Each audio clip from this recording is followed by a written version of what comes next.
Abşeronda 16 yaşlı qız yaşadığı Aşağı Güzdək qəsəbəsinin mollası tərəfindən evlənmək məqsədi ilə qaçırılıb. Qaçırılan qızın atası Emin Babayev DNAza açıqlamasında qəsəbə məscidinin imamı Turab Tahirovu illərdir tanıdığını deyib. Qızının hazırda Göyçayın Qara Məryəm kəndində olduğunu deyən ata, hadisənin iyunun 17-sində baş verdiyini bildirib. O, qızının qaçırılmasının əvvəlcədən planlaşdırıldığını qeyd edib. Hadisədən əvvəl qızımın məktəbdə son zəng tədbiri olub. Ondan biraz sonra məscidə kitab vermək üçün gedib. Həmin gündə Göyçaya qaçırılıb. Məsciddə dini dərslər alırdı və gələcəkdə dini təhsil almağı planlaşdırırdı. Qızımın 16 yaşı var. Məscidin imamı onu toruna salıb.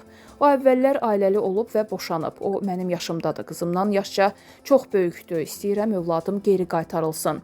Emin Babayevin sözlərinə görə baş verən hadisədən sonra molla tutduğu vəzifəsindən də azad edilib. O əlavə edib ki, qızı Göyçaya qaçırıldıqdan sonra telefonla ailəsinə zəng edib və ona orada toy keçiriləcəyini, ailə quracağını deyib. Qızın ailəsi dərhal hüquq mühafizə orqanlarına müraciət edib. Hazırda polis əməkdaşları tərəfindən araşdırma aparılır.